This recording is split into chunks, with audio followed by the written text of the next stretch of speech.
Fuego, Onondagan ni Ganondagan ni Gaso, Ganondagan ni Kanange. First, I give thanks that each of you are well.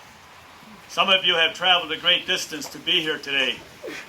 Some of you have traveled a great distance in the sense that you waited a long time for this day.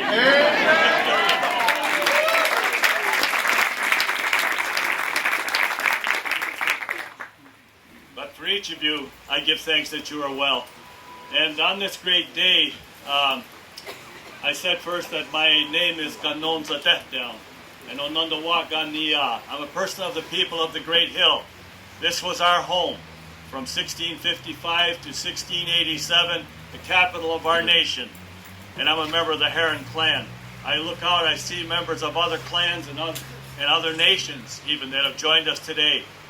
And I'm so proud that we've come together as a big family from many different walks of life, from many different ways. And I said, I live here at this place, Ganondagan ni Kanange. My first responsibility this morning is to offer words of thanks. So I'm going to do that in English so that you'll understand what I say when I switch to my language, Onondawaga Gawano. And when I do that, I've spoken to those that are filming. Please do not film that portion when I'm using my own tongue. So, I give thanks for the well-being of the people that have arrived here today. And we now put our minds together as one and we thank the Creator. I give thanks for this earth, our mother, that is supporting the feet all the days of our life as we walk about. And our mother continues to bring forth the gifts that sustain each and every one of us and all living things. And now we acknowledge her, we give thanks to the Creator, and now our minds are one. And for the water, and even for this rain that is falling right now about us, we know that this is essential to all living things.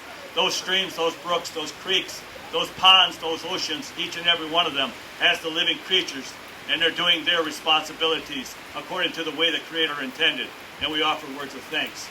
For those medicine plants that have brought forth their gifts and that are continuing to provide for us, some of them, they appeared back in early June. The wild strawberry, we give thanks for that one. And at this time, we turn our thoughts to the Creator, and now our minds are one. We give thanks for the four-leggeds that are running about, the small and the large ones. It was the large ones indeed that provided the food to our people, and we give thanks that they have done so. Whether it's the white-tailed deer, the bison, whether it was the elk or the bear, they did their job. Then there's the small ones that run about. They too have a role, and they've carried that role out according to their instructions, and we offer words of thanks to our Creator for them. And then there are the trees. The sugar maple, the first that comes with a gift early in the year. We acknowledge that sugar maple, and we take that sap, which is really a medicine that our people have been using. We give thanks. And the great white pine, the symbol of our Confederacy, we offer words of thanksgiving for that as well, for all the trees, and now our minds are one. And then we offer words of thanks for the winged creatures and those beautiful songs that they sing. Some of them don't have the most graceful song, but they can fly in a way that is just amazing. We give thanks for each and every one of those winged creatures. And now our minds are one. We acknowledge and we give thanks for the warm and gentle breezes and even for this wind. Most of the time it's a benefit to us. And we acknowledge that winds that come from the four directions at this time. The thunder beings, they announce the coming of rain. And even the lightning has a role to play. So at this time, the thunder beings are doing according to what the instructions were for them and bringing this fresh water for all living things to survive here. We give thanks that this morning our elder brother, the sun, smiled upon us by lighting the day and bringing forth that gift that allows things to live on this Mother Earth along with us. We give thanks for our elder brother, the sun. Our grandmother, the moon, who controls the tides on the earth, who gives the women a cycle by which they bring forth life into this world, and that which we use to set our ceremonial calendar. We offer words of thanksgiving for our grandmother. All arrayed, all about my grandmother, are the stars, and the stars, they play a role. Certain stars we observe so that we know the exact time of the midwinter, and we set our calendar according to that. So our ceremonial way of life will continue as it was intended by our Creator. And now I acknowledge Handsome Lake. In my community to the west of us, called the Tonawanda community, they are listening right now at this very time to the words of Handsome Lake, what we call the good word. In our language, we refer to it as Gaiwio. It will take 4 half days for a complete recitation of that message, but it's still alive and it's still being delivered as we speak, as I speak right now. And then I mentioned the 4 messengers that have their hands on our shoulders, that no harm may come to us as we travel about. We give thanks that they're still carrying out their responsibilities. For everything I have said, it is the Creator's hand that I am acknowledging in that which I have mentioned. And we have arrived at the Creator's world. Perhaps, in my somewhat haste this morning, I've left something out.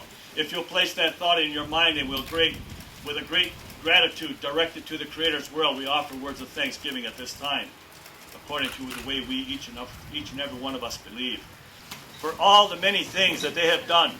And so I want to mention just as many as I can of those that have been contributors, that have been instrumental in the work that will go into this building. The design architect, Francois Desmenil, the architect of record, Bud DeWolf Partnership, the New York State Office of Parks, Recreation, and Historic Preservation, the governor of the state of New York and the New York Works Funding, the Seneca Nation of Indians, support President Barry Snyder, who is here. I definitely thank Barry. I want to mention the Rock Foundation. The Rock Foundation is providing $4.2 million to this project. Thaw Charitable Trust, Mr. Eugene Thaw. Davenport Hatch Foundation, thank you for your support. Ungwe Onwe, the corporation has really helped. Ganondagan National Bank and Mr. Hamlin have been extremely important. Good morning, George. Morning. The Seneca Nation Tribal Council and its members, and the current members, Tina Abrams and Todd Gates, that sit on the advisory council. Yvette Judson, Megan George Ewing, Fred and Floyd Wilmot. I want to acknowledge the Seneca elders that have joined us here this morning for their support by being here. I want to thank the volunteers that were here early this morning and brought all of this wonderful food down here and got the beverages together and have done everything time after time for our events that we hold here. Without them, this just does not happen. The Finger Lakes Regional staff, I look out and I see the people from my office down in Trumansburg, and I know you guys have helped me over the years. Thank God I've got Ronnie Ryder. Jack Marin, town supervisor for Victor. I want to make some introductions of people that are going to say a few words for us. First of all, the president of the Friends of Ganondagan, Mr. Dan Runberg, a member of the Cayuga Nation. Dan, come up and join us. I wanted to just kind of give you a perspective of the Friends of Ganondagan. And the Friends of Ganondagan is the organization whose mission is to lend physical, spiritual, and financial support to the State Historic Site. And now we're to the point of an organization that's actually been able to work with Peter and raise the more than $11 million for this building, and is now building this Seneca Art and Cultural Center. And one of the people I want to acknowledge in that is Jeanette Miller. And Jeanette's been with this organization from the very beginning. And with Peter's vision and Jeanette's execution, we are here where we are today. And so we want to give a lot of acknowledgement and thanks for that. And there's a concept within our Haudenosaunee culture. It's called extending the rafters. That means that when the longhouse gets bigger for new families, we have to extend the rafters to make room for those new people. And so we're continually extending the rafters, and we'll continue to do that until everyone's underneath that in that longhouse. So when we go into this new building, the programming, the events will continue and actually expand. And in order to do that, funding is required. And so we continue to ask if you've supported, to continue to support not only the building, but also the programming, because the programming doesn't happen without support. And the Friends of Ganondagan, that's what we're here for, is to really help with that support. And I just have to acknowledge one person, that's John Ninfo in the building committee. And without John, to keep everything on track, is a lot of different people from a lot of different perspectives and disciplines. But with John's help, it's been able to move it with discipline. And to all the other committee chairs that we have. And I invite you, if you have interest, please come to us and join our board and to really get involved with our next stage of growth, because we are looking for those people to help us continue to grow. Thank you. Okay.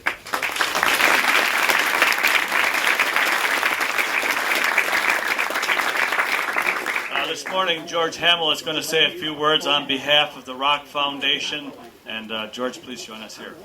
Again, I'm George Hamill. I manage the Rock Foundation's collection, which is a research collection and exhibit collection on loan to the Rochester Museum.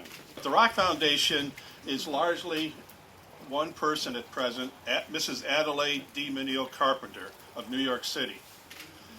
Her husband, Dr. Edmund S. Carpenter, is a Rochesterian. At least he was born in Rochester in 1922. And he had his formative experiences in local Seneca history and culture as a teenager volunteering at the Rochester Museum. You'll have no problem finding information about Dr. Carpenter on the web. He's a world-renowned, a brilliant anthropologist who specialized in communication theory, in tribal art. Dr. Carpenter followed efforts to preserve the site in the 1960s and 70s, and of course, eventually he met Peter. And then Peter mentioned that meeting he had, and it was at that meeting that Peter talked about this new center to be built. She and her husband, Dr. Edmund S. Carpenter, the Rock Foundation, as Peter mentioned, are among the principal funders of the design and construction of the building. Thank you. At this time, Senator Ted O'Brien would like to offer a few words. Thank you, Peter. Thank you for the kind invitation to participate in this momentous occasion. And I'd like to thank Commissioner Rose Harvey, of course, for coming from New York City this morning and being with us as well. And we look forward to hearing from you in just a moment. I am particularly honored to help break ground on this fitting tribute to the long history and rich culture of the Seneca people and other nations of the Iroquois League. I firmly believe that preserving and increasing awareness of our cultural heritage is the right thing to do. And it's a wise economic decision as well. That's why I was proud to support this year's state budget, the inclusion of $90 million in the New York Works program that was mentioned by speakers earlier, projects funding for upgrades and improvements at state parks and historic sites throughout the state.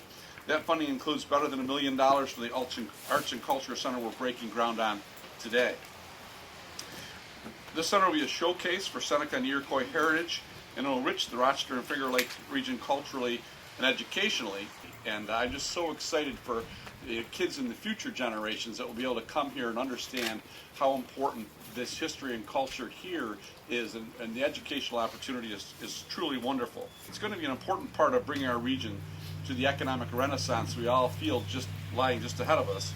And this center will be an excellent addition to our existing lineup of museums and other cultural attractions. It's so great to see participants from so many different organizations here collaborating and understanding that through collaboration throughout the region is how we'll really make the whole region hum. And this is really a key ingredient to make this region a destination point for visitors from across the country and internationally as well. So I'm really pleased to be here. Thank you again, Peter, for the invitation, and I'm really looking forward to participating as construction continues. Thank you very much. Before we go further, I do want to mention the other members of the Color Guard. Starting on my far right, Jason Marr, Seneca Nation, Mr. Richard Kane here from the Lakota, but has lived among our people for many years. Marky Jimerson, member of the Seneca Nation, who's directly behind me, and also Bud Thompson, the person who is the commander of the post, and then finally my friend Sam Smith from the Mohawk Nation. I appreciate each of them taking the time to come here and be with us today. At this time, I want to welcome to the microphone Commissioner of Parks, Rose Harvey. Give her a hand.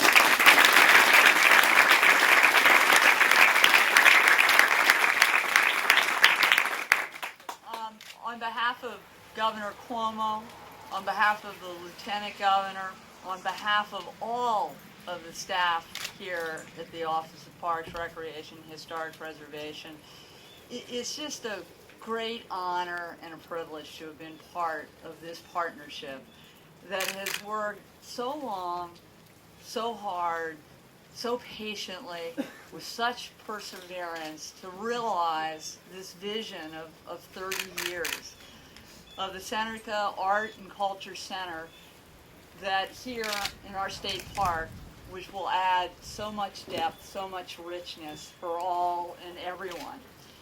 And it's an extraordinary partnership I'm glad that you've extended the rafters and included us, because there's so many that have made such a difference. And I start with the friends who have been amazing in all that you have done, to Perry, to David, now to Dan, and all you will do.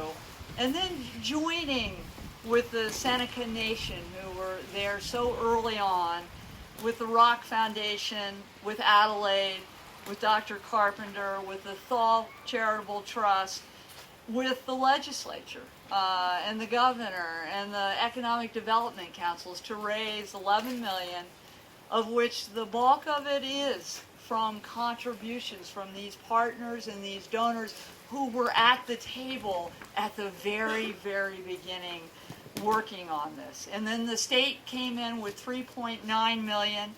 And I thank you, Senator, and I thank you to the Assemblyman, and I thank also Senator Kirsten Gillibrand and her representatives that are here today to make this state money available to this rich and wonderful center.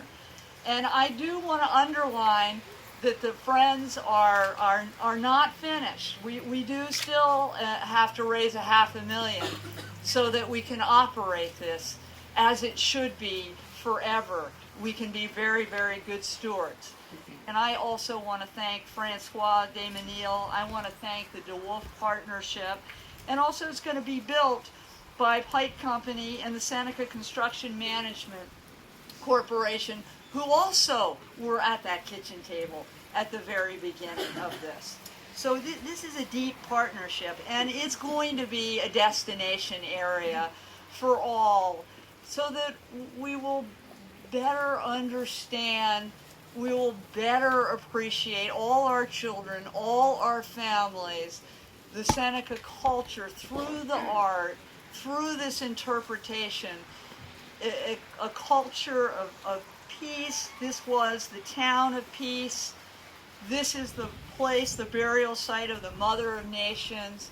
We all, in our modern day life, need to understand this culture, this history, this art, and hopefully incorporate more of these lessons into our day-to-day life.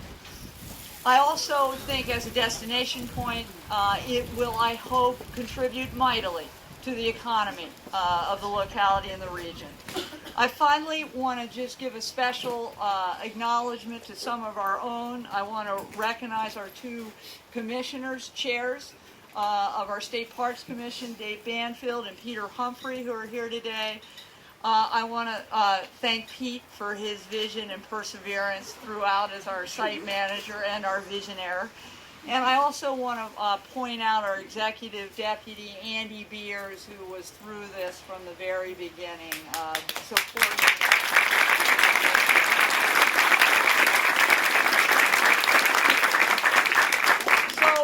Onward, forward. Thank you, the State Parks, Recreation, and Historic Preservation. Thank you. We're humbled. We are really pleased to be part of this partnership, and we can't wait to come back in 2015 for its dedication.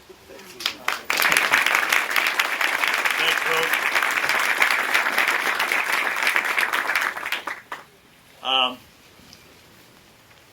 President Barry Snyder made a journey over here today, and I thank Barry for all the help that he's given me many years, and for listening to me as recently as Saturday morning, I guess it was probably, one more time. So Barry, please come on up. This is the President of the Seneca Nation. Give him a very warm welcome.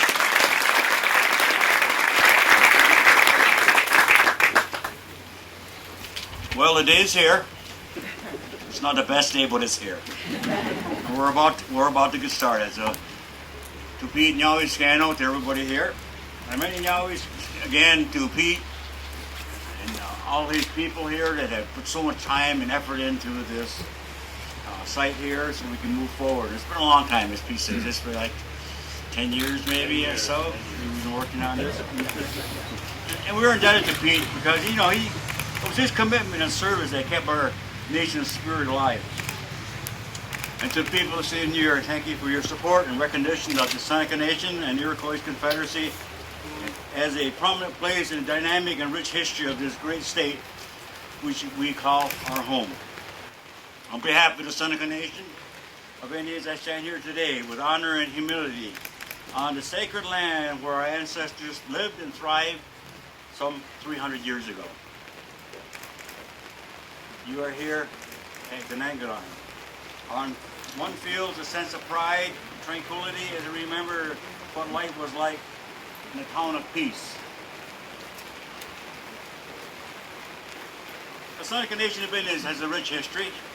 As keepers of the Western Door, our ancestors proudly served alongside our brothers and sisters of the Iroquois Confederacy, protecting the tradition and culture of our people.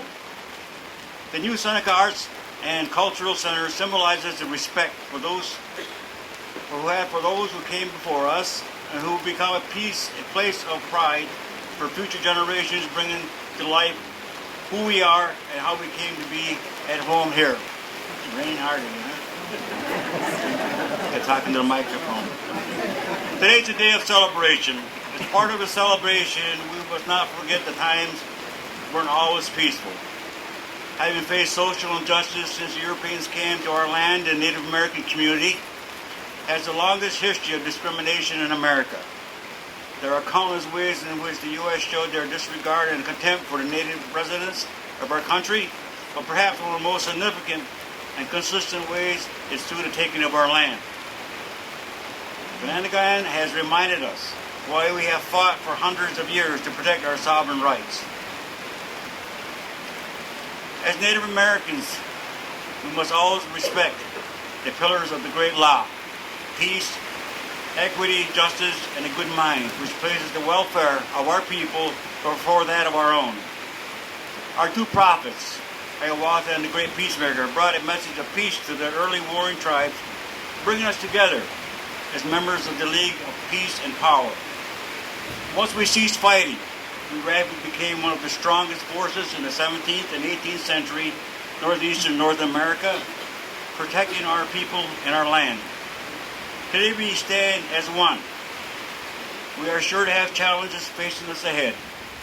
We will not always agree, however we must always continue of the meaning of the great law.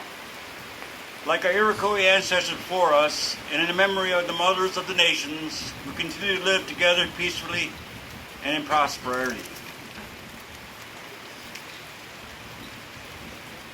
I am looking back over time. I have come to know generations of families. Together we have explored opportunities to fortify our people's sovereignty, endured many hardships and prejudice along the way. At the end of the day, no matter what the circumstance, we came out stronger in the end as one people, one nation, committed to tradition and values and history of those brave Seneca men and women who came before us. Their lives were exchanged for our future, and today we must pledge to do the same for the next 7 generations to come.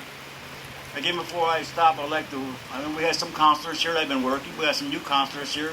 We have some other counselors here that have been here for a while, but I think we all had that pride in us and talking about this site up here and talking with Pete when it came through all these years of trying to put together this complete picture for our nation and for the Parks and Recreation and for the state. Shelley Hobbs is counselor from Cattaraugus. Brian Gonzalez, counselor from Cattaraugus. Linda Dockstader is counselor from Cattaraugus. Jean Abrams is from here, and she's from Allegheny Territory. Is anybody else here? Todd's a former counselor. You know, he's the CEO of SCM's here, construction company. Again, you know, I'd like to thank all of you here. It's been just a wonderful time for everybody here. I think we can see the amount of people who are here and the friends we have, and we will continue to have into the future. And again, many, many Yahwehs to Pete, to you and yourself for sticking to your guns and making all of us also stick by you. Okay? We're here for you. Now, what we're doing here is also about the future, isn't it? It's about what we're going to leave behind, we who are sitting here under this tent, what we're going to give to the future. And so I've asked 2 Seneca children that have grown up here at Ganondagan to share a few words with you of what they're thinking at this point in time and how they see, this Seneca Art and Culture Center. So Angel Jemerson and Kaylin Fontenelle, both of them members of the Heron clan of the Seneca Nation, give them a welcome as they come up.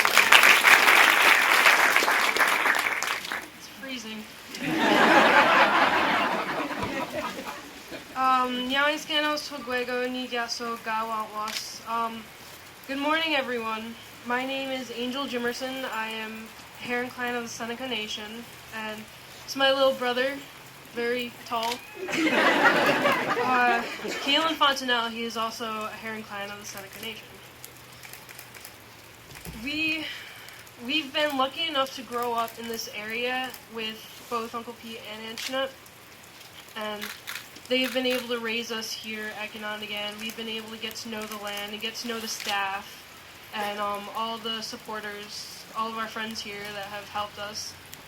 And we are also here to represent the future of Ganondagan. And I would like to truly thank all of you for supporting the building and everything. Yeah.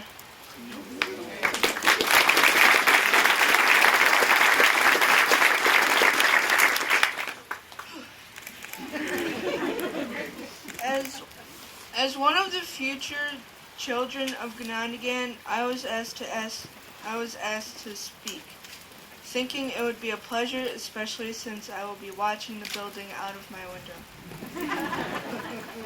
From what I've heard, there were times where people thought they were going to make it, but sometimes they were doubtful.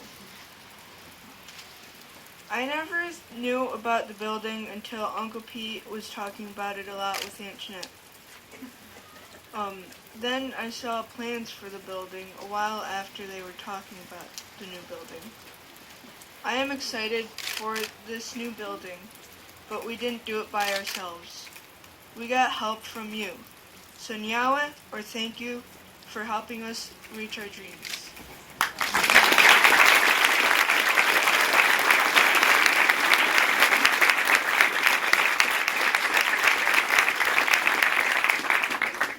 So our next job here on this day is for us to take up a shovel and to ceremonially put a shovel in the ground. There we go. Alrighty, 1, 2, 3. Hooray!